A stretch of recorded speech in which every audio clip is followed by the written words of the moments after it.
Hello BookTube, and welcome to another weekly reading vlog. So, been working on these books this past few weeks. The Complete Stories of Oz, specifically The Emerald City of Oz, book number 6 in this collection by L. Frank Baum. The Lord of the Rings by J.R.R. Tolkien. The Fellowship of the Rings. The actual title of the book is in the small print. Title of the series is in the larger print here. Part of the Lord of the Rings box set. The Histories by Herodotus. And the grammar book by Marianne, Celce-Murcia, and Diane, Larsen-Freeman. So I've mentioned on the past couple weekly reading vlogs that I've done that it's a very busy time for me, and my reading has been suffering. Although looking at my page count numbers for this week, I actually have done all right by my standards anyways. But certain books have been better than others. And for example, the grammar book is once again suffering. So I have really been slacking off on this book ever since the lockdown started. I say this every week, but I'm only getting in a few pages every week, and I'm not doing this book justice. I don't know, maybe I'll reread it someday when I am in a better position to pay more attention to it. But just this afternoon before filming this video, I realized I haven't read any pages of this book.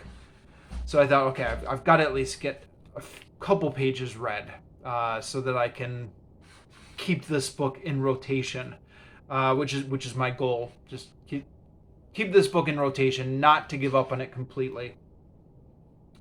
So I finished up the chapter on imperatives, which involves doing these exercises here at the end. The end of each chapter has exercises you can do, and then you can check your answers in the back. Where's the chapter on imperatives? Yep. And then check your answers in the back. So this afternoon I took out some paper and pen and did some sentence diagrams here. So for the ones with imperatives, you have to do the sentence diagrams, and then you have to write down the transformation rules that will transform this into the imperative structure. So for example, this one is not you, imperative, forget her birthday. It's don't forget her birthday, but then the transformation rules are you have to delete the subject, you have to add in a operator, do, you've got to contract the operator with not, and so you have to add in those extra rules here at the bottom, and then check your answers here. So I did this one, and then I did this one. There's some extra exercises as well, but aside from the sentence diagrams, the other exercises I don't actually write down. I kind of just mentally make a note, and then go to check my answers there. So finished up the exercises at the end of the chapter on imperatives. And a quick look at the bibliography, nothing I recognized. And then started the chapter on WH questions. More sentence diagrams here. Oops, lost my bookmark. So yeah, not much progress on that this week. Herodotus, I'm making better progress on. For a while, I had only been reading a couple pages every week, but this week I read 22 pages out of Herodotus. I'm trying to pay more attention to this book. So it's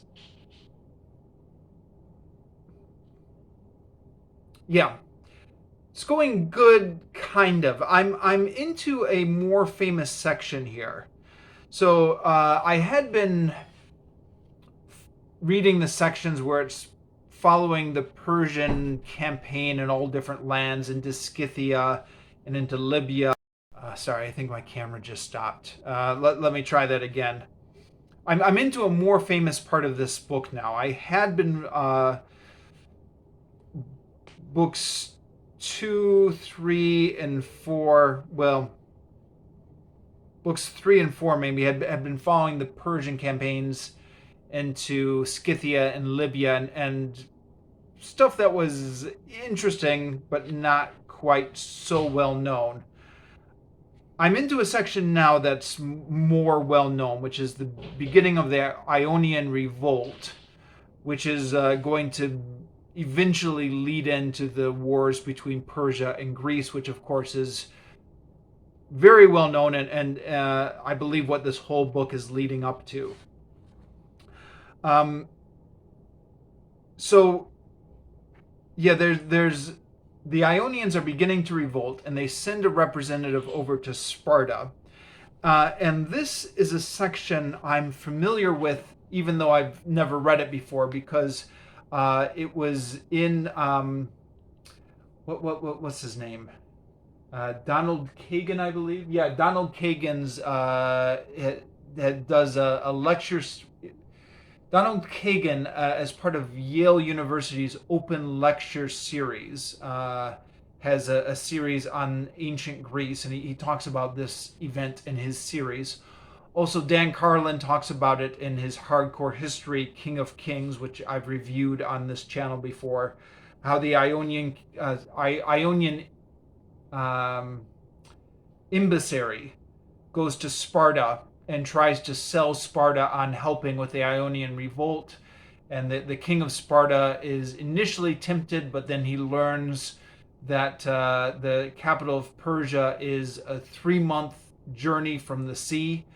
And he says, get out of Sparta before sundown. And then the Ionian emissary goes to his house and tries to bribe him, say, I'll give you 10 talents, I'll give you 20 talents. And then the king of Sparta's daughter says, Father, if you don't get this man out of here, he's going to corrupt you. And that's a famous passage which seems to get quoted in retellings of the Persian-Greek wars. But then we go over to Athens, and yeah, things in Athens are getting much more confusing.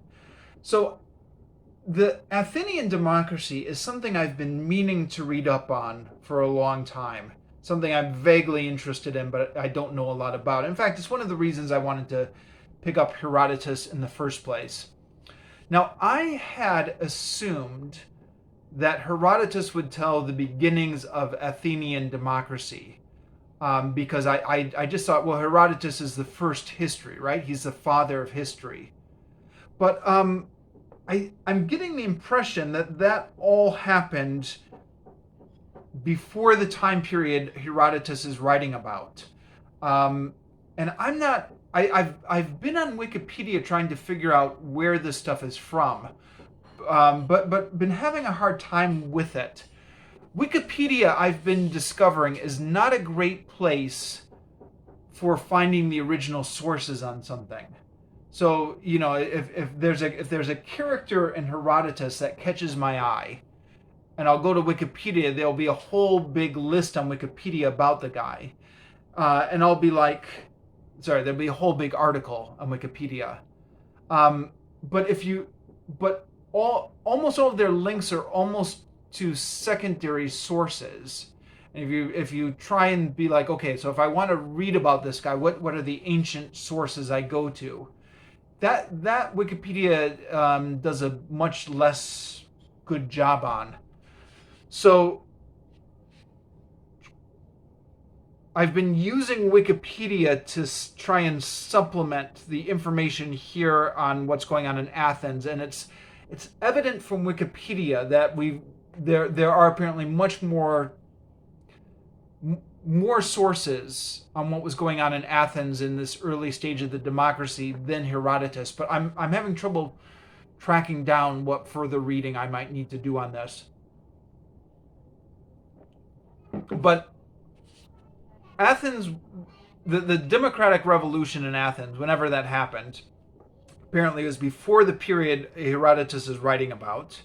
During Herodotus' period, there's a tyrant who gets control of Athens, and I think that happened all the way back in Book 1.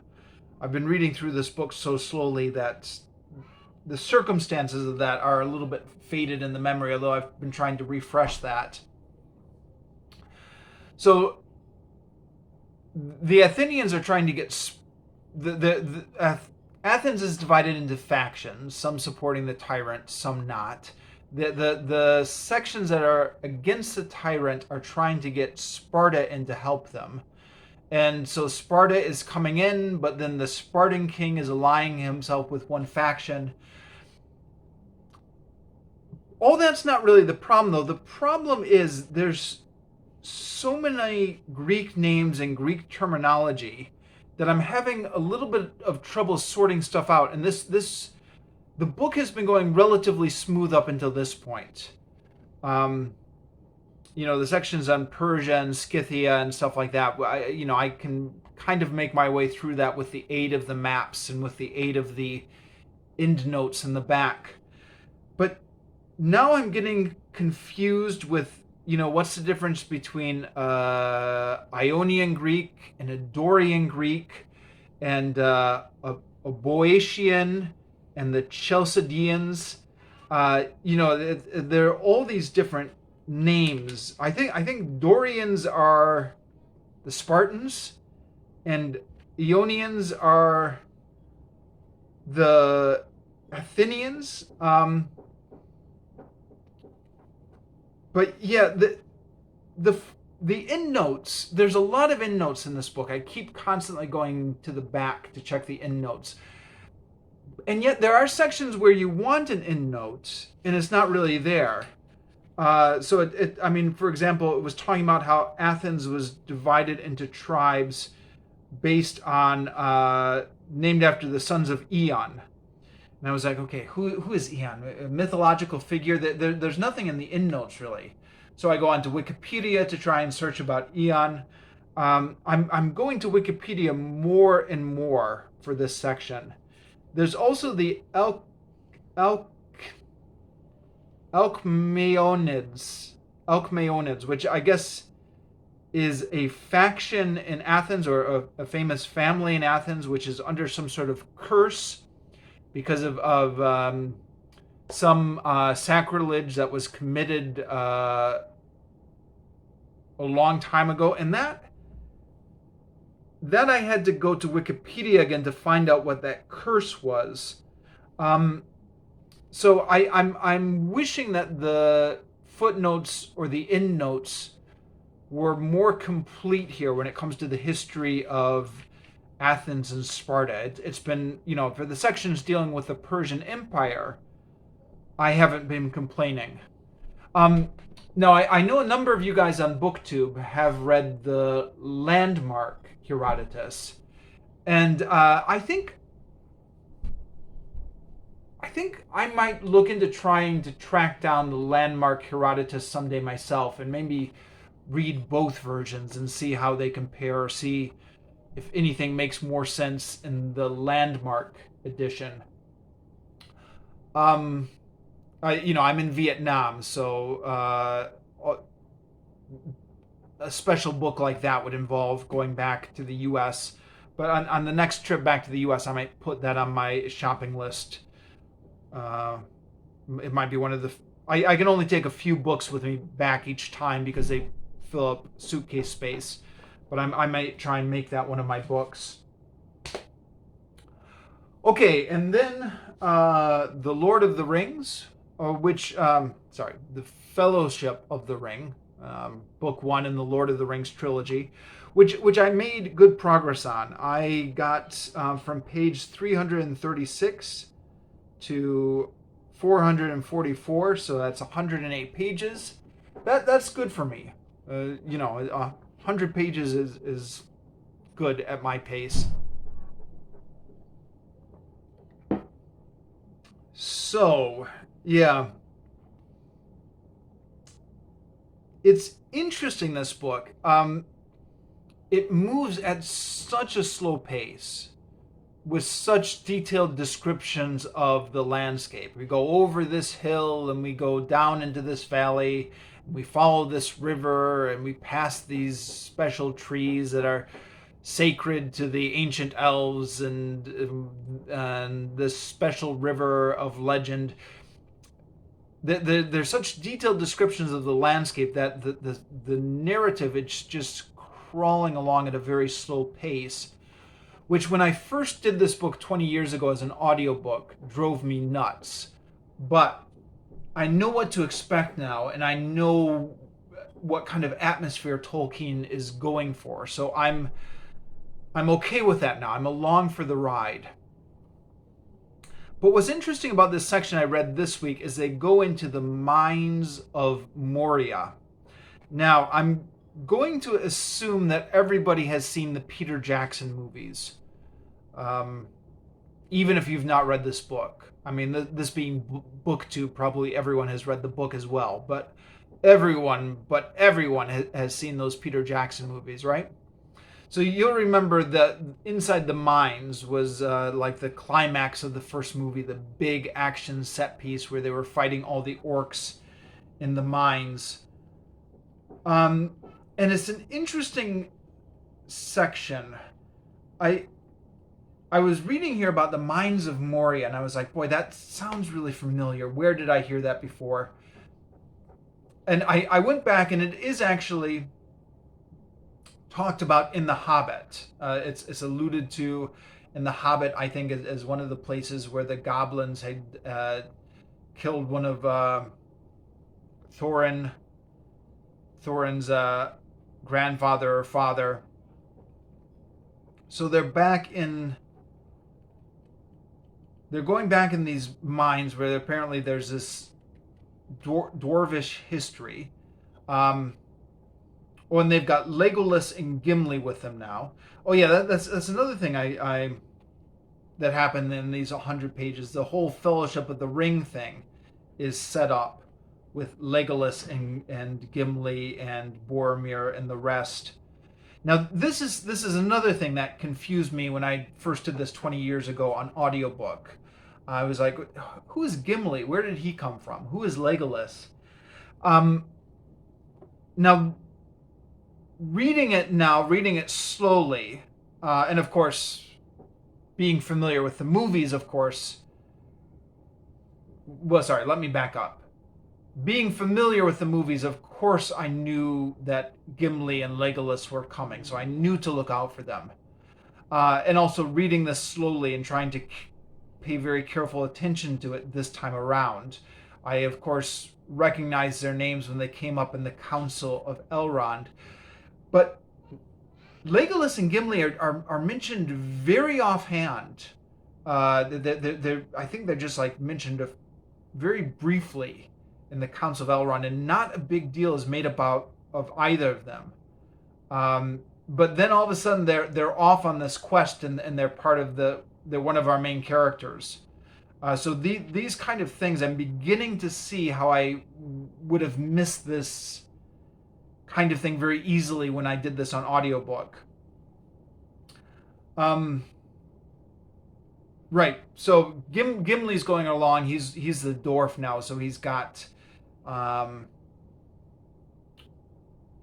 attachment to the old dwarvish home, or the old dwarvish glory that used to be in Moria. But it is portrayed as a ruin. Well, I mean, as you know, as you saw the movie, it was interesting though. When I was trying to piece together where I had heard this from The Hobbit and how much of this was in The Hobbit, I went onto Wikipedia, which I normally try to avoid doing because I'm trying to just have these books be an experience.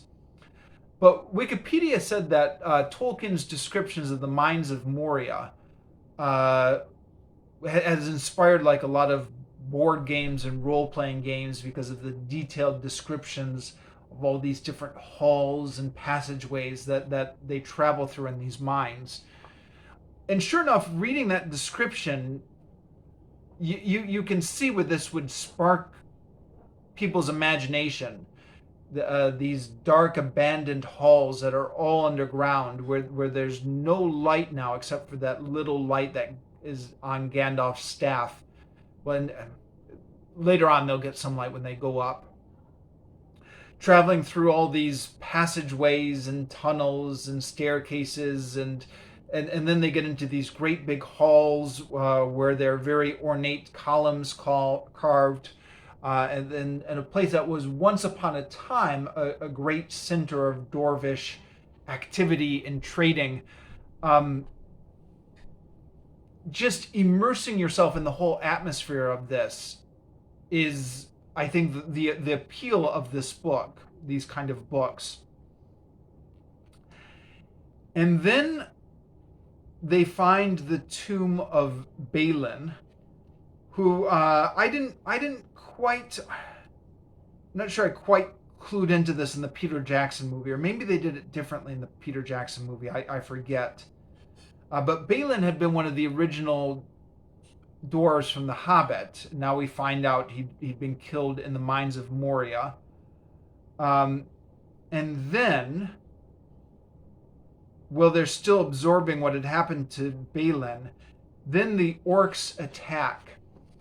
And this struck me as very interesting change of pace, because up until now I felt like the journey had just been painstaking in its slowness, and all of a sudden the orcs attack and things start to happen very quickly.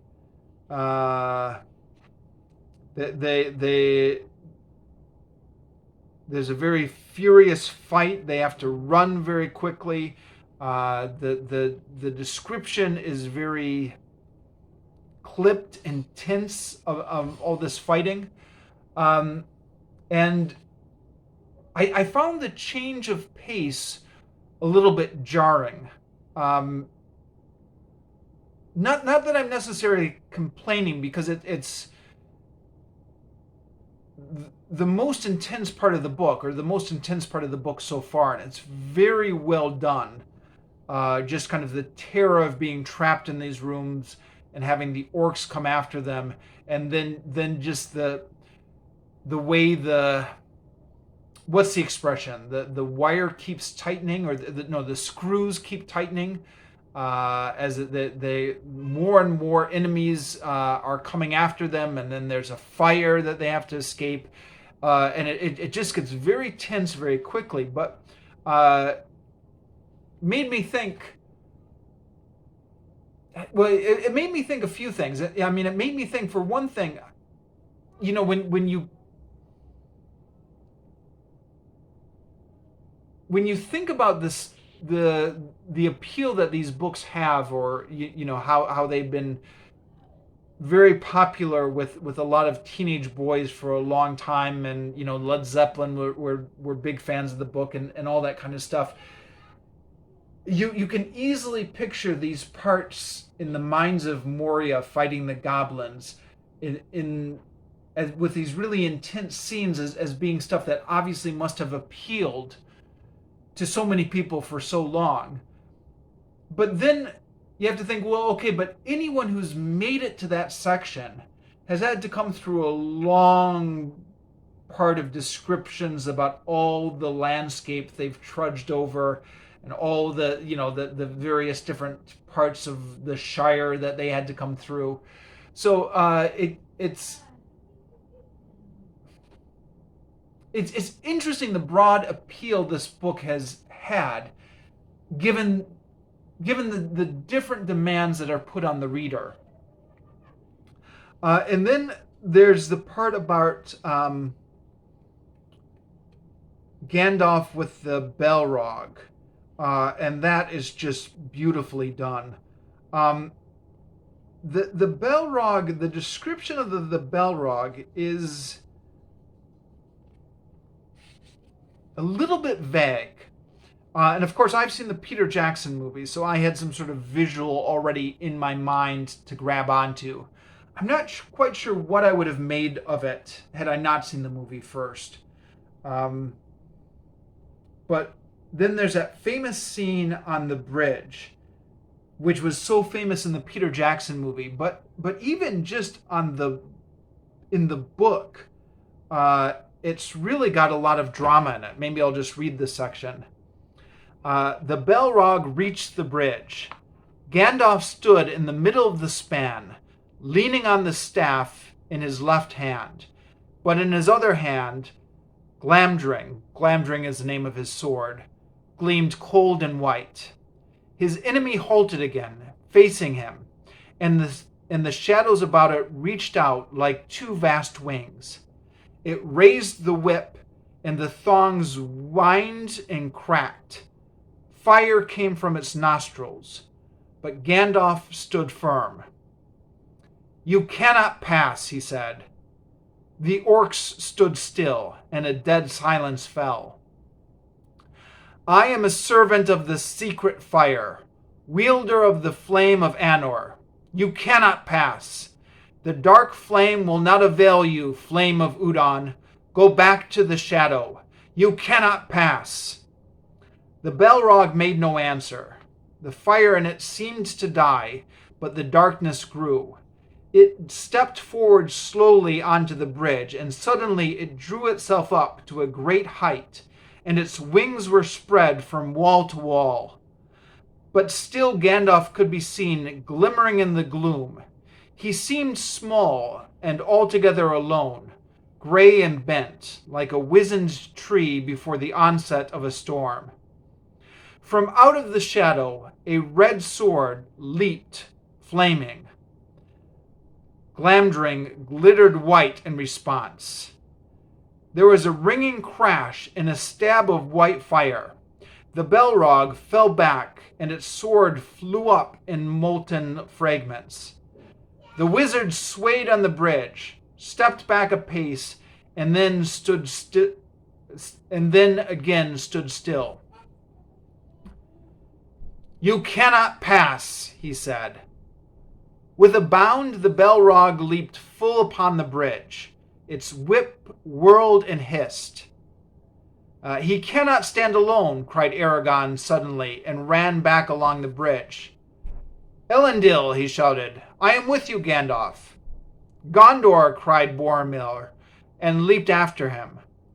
At that moment, Gandalf lifted his staff, and crying aloud, he smote the bridge before him. The staff broke asunder and fell from his hand. A blinding sheet of white light sprang up. The bridge cracked. Right at the Balrog's feet it broke, and the stone upon which it stood crashed into the gulf, while the rest remained poised, quivering like a tongue of rock thrust out into emptiness. With a terrible cry, the Balrog fell forward, and its shadow plunged down and vanished. But even as it fell, it swung its whip, and the thongs lashed and curled about the wizard's knees, dragging him to the brink. He staggered and fell, grasped vainly at the stone, and slid into the abyss. "Fly, you fools!" he cried, and was gone. Okay, I realize that reading was less than the full dramatic, but maybe it came through anyways in spite of my tepid voice. Just the drama of that scene with Gandalf standing there yelling, "You cannot pass! I am the servant of the secret fire, wielder of the flame of Anor. You cannot pass! The dark fire will not avail you, flame of Udon. Go back to the shadow. You cannot pass." So I read that, and I read just the drama on the printed page just coming out.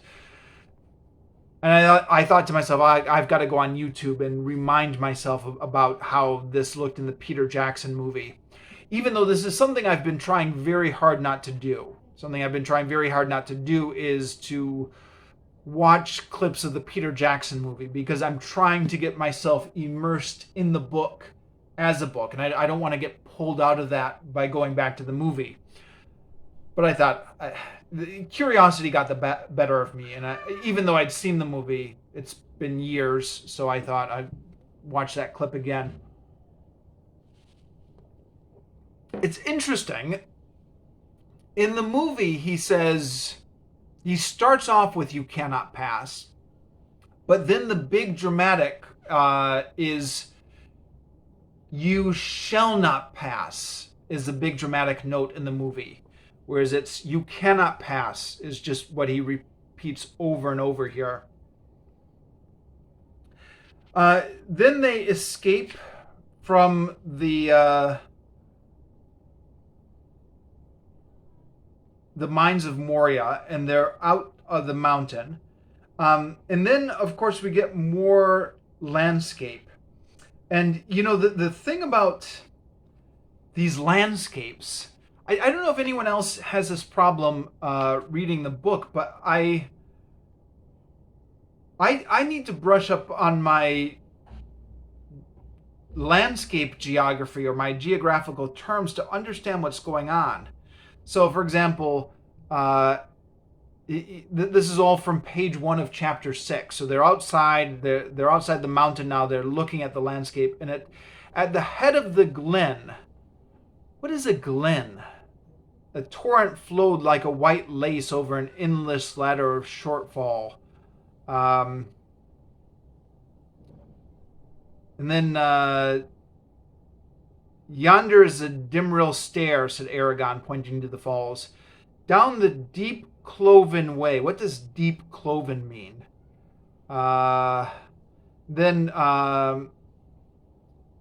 the south of the misty mountains receded endlessly as far as sight could reach. Less than a mile away, a little below them, for they stood still high up on the west side of the dale. Okay, what is a dale? Like, you know, these are all terms I've heard, like in older poems or stuff like that. But I've never really thought, I couldn't really tell you what a dale is. West side of the dale, there lay a mere, M-E-R-E. It was long and oval, shaped like a great spearhead thrust deep into the northern glen. Yeah, there's glen again. And then, if memory serves, somewhere around this part, they also make reference to a dell. There's a dell in this description as well. Now, of course, like I've heard these words before, you know, like the farmer in the dell, or, you know, nursery rhymes like that. But when I'm doing my best. I'm doing my best not to just turn my brain off and glaze over with the descriptive passages, which is what I'm prone to do. I'm doing my best to really try and visualize what Tolkien is describing and visualize the landscape and not fall back on the movies or anything like that. But a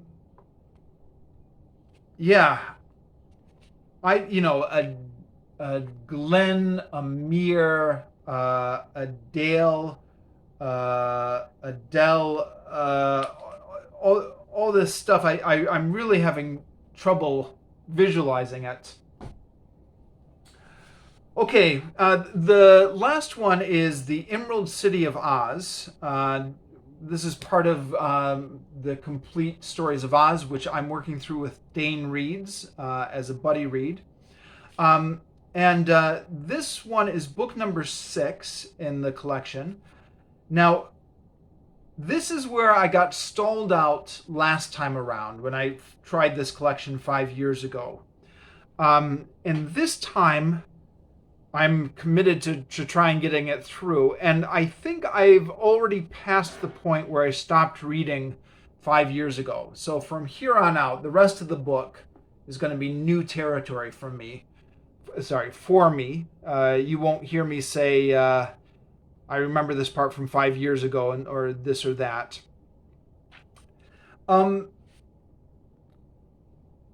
Yeah, so there's a lot to talk about here. There's some interesting stuff going on in this book, and there's some not interesting stuff going on in this book. I think I remember a little bit why I stopped reading this around this section 5 years ago.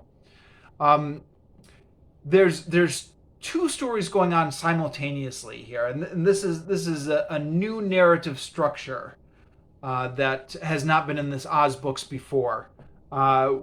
We've got two different stories which are alternating back and forth. So one chapter will be about the A story and one chapter will be about the B story. The A story is about the Gnome King planning to invade and capture the land of Oz. The Gnome King had been the antagonist in Book 3, Ozma of Oz. Now that we're in Book 6, he wants his revenge. He's actually got a general who's volunteered for the job, and the general is going to different lands in the fairy landscape.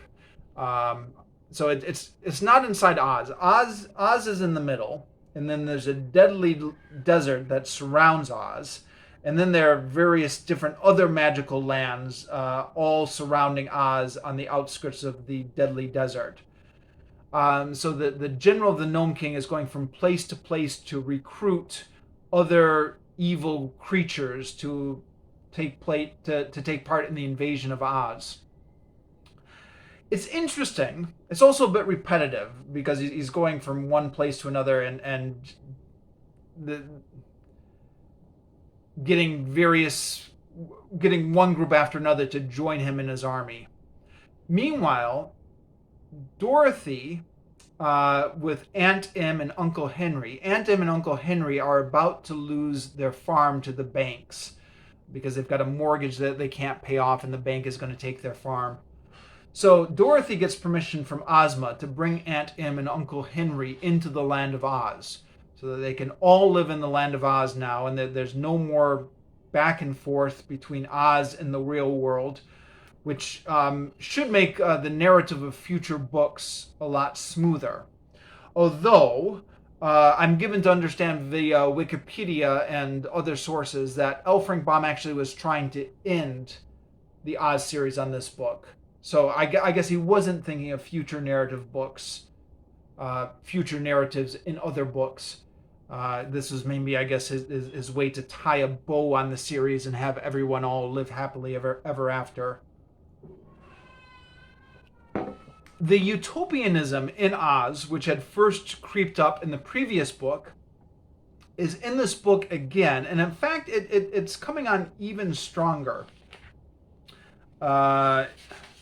There's a passage, yeah. There's a passage here. It says, although there were more than 500,000 people in the land of Oz, although some of them, as you will soon learn, were not made of flesh and blood as we are, and every inhabitant of that favored country was happy and prosperous. No disease of any sort was ever known among the Ozites, and so no one ever died unless he met with an accident that prevented him from living. Okay, this whole thing about whether or not people can die in Oz is confusing me and seems to be evolving over time. But I guess people die from accidents, but they don't die from old age or disease. Although in the previous book, Dorothy stated something like, I thought nobody died in the land of Oz. But anyways. This happened very seldom indeed. This happened very seldom, referring to the accident. Why it's seldom, it doesn't say. There were no poor people in the land of Oz because there was no such thing as money.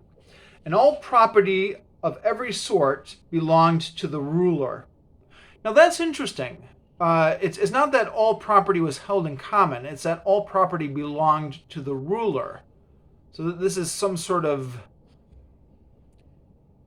Leninism or Stalinism or something like that, where the ruler holds everything. The people were her children, and she cared for them. Yeah, now it's sounding like the ruler of Oz is like the Tsar of Russia, huh?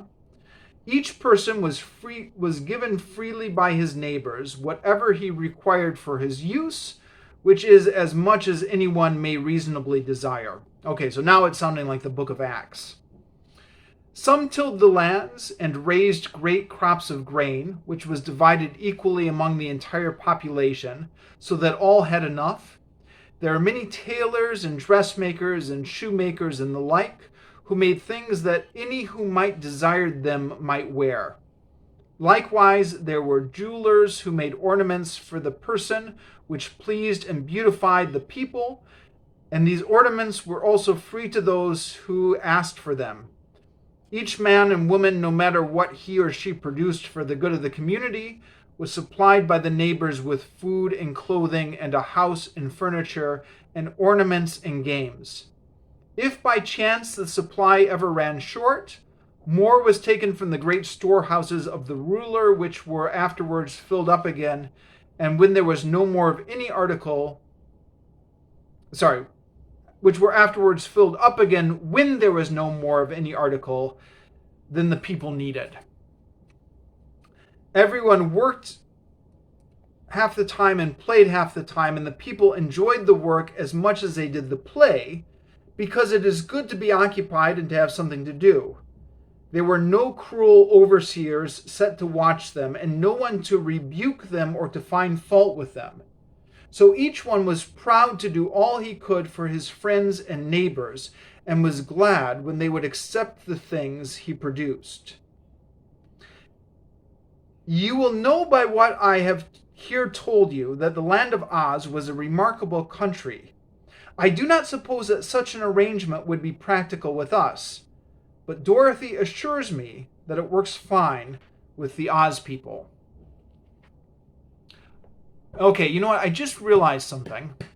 I forgot that I stopped and restarted this camera, which means the current time, so far my time is reading 37 minutes here, but that means that before the camera stopped, how much time did I have in then? That was like another 4 minutes or something. So when I put both halves of this video together, I'm going to be well over my self-imposed limit of 30 minutes. 30 minutes is my self-imposed limit for these weekly reading vlogs, to keep myself from rambling on too long. I've broken that for this week. I'm sorry. There's more to talk about with the complete stories of Oz, but I am well over my weekly time allotment for this week, so I'm going to stop the video here, and I will check back next week.